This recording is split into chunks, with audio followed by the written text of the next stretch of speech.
ഫാത്തിഹയിലെ രണ്ടാമത്തെ ആയത്ത് അൽഹംദുലില്ലാഹി റബ്ബിൽ ആലമീൻ.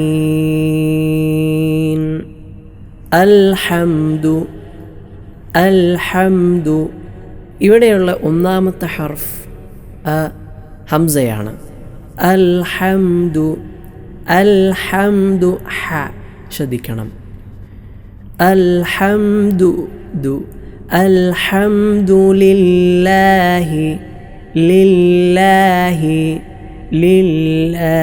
ഇവിടെ ലില്ലാ എന്നായി പോകാൻ പാടില്ല. ലില്ലാഹി ഇന് കസ്റാണ്, അതും പ്രത്യേകം ശ്രദ്ധിക്കേണ്ടതാണ്. ഇവിടെയുള്ള ഒന്നാമത്തെ ഹർഫായ ഹംസ തൊണ്ടയുടെ താഴെ അറ്റത്തു നിന്നാണല്ലോ, അതിനാൽ തന്നെ എന്ന് തന്നെ ഉച്ചരിക്കണം. അൽഹംദുലില്ലാഹി ഇവിടെ ഉള്ള ഈ ഹാ ശ്രദ്ധിച്ചിട്ടില്ലെങ്കിൽ ഹാ നഷ്ടപ്പെട്ടു പോയേക്കാം. ഏതുപോലെ അൽഹംദുലില്ലാഹി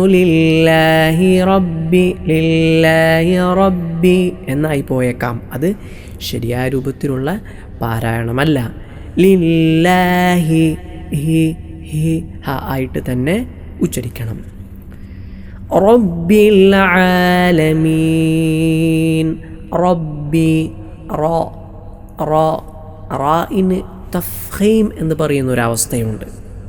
രണ്ട് അവസ്ഥകൾ റാഇനുണ്ട്. ഒന്ന് തഫ്ഖീം തടുപ്പിച്ചുകൊണ്ട് ഉച്ചരിക്കുക, രണ്ട് തർക്കീക്ക് നേരിയതായ രൂപത്തിൽ ഉച്ചരിക്കുക. ഗൈരിൽ മഗ്ദൂബി എന്നതിലെ ഗൈരി റാഇന് കസ്റൊക്കെ വരുമ്പോൾ മറ്റു പല അവസ്ഥകളിലും അതിനെക്കുറിച്ച് കൂടുതലായുള്ള കാര്യങ്ങളൊന്നും ഇപ്പോൾ ഈ ക്ലാസ്സിൽ പറയുന്നില്ല. ഇവിടെ റ എന്ന് പറയുമ്പോൾ റാഇന് ഫത്ഹാണ്, അതിനാൽ തടുപ്പിച്ചുകൊണ്ട് അഥവാ റോ എന്ന രൂപത്തിലാണ് ഉച്ചരിക്കേണ്ടത്. റബ്ബി ചിലരിവിടെ റബ്ബി എന്നോതും.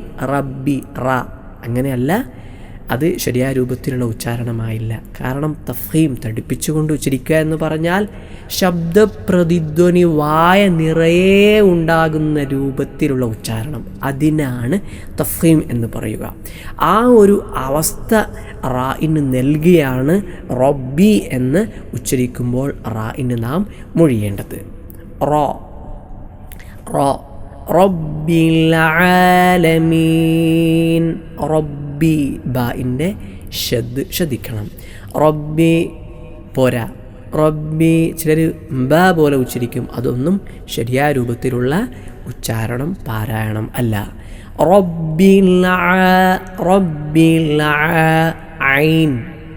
ഐൻ പലർക്കും ഉച്ചരിക്കാൻ പ്രയാസമാണ് എന്നൊക്കെ പറയുന്ന ഹർഫാണ് ഐൻ എന്ന് പറയുന്ന ഹർഫ്. തൊണ്ടയുടെ മധ്യഭാഗത്തു നിന്നും പുറപ്പെടുന്ന ഹർഫാണ് ഐൻ എന്ന് പറയുന്ന ഹർഫ്. പ്രയാസമൊന്നുമില്ല, നല്ല രൂപത്തിൽ ഉച്ചരിച്ചു പരിശീലിച്ചാൽ നല്ല സുന്ദരമായി നമുക്ക് ഐൻ മൊഴിയാൻ കഴിയും. റബ്ബിൽ ആലമീൻ.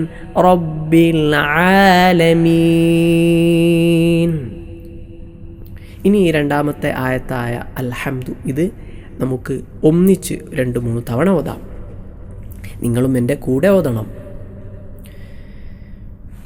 അൽഹംദുലില്ലാഹി റബ്ബിൽ ആലമീൻ. അൽഹംദുലില്ലാഹി റബ്ബിൽ ആലമീൻ. അൽഹംദുലില്ലാഹി റബ്ബിൽ ആലമീൻ.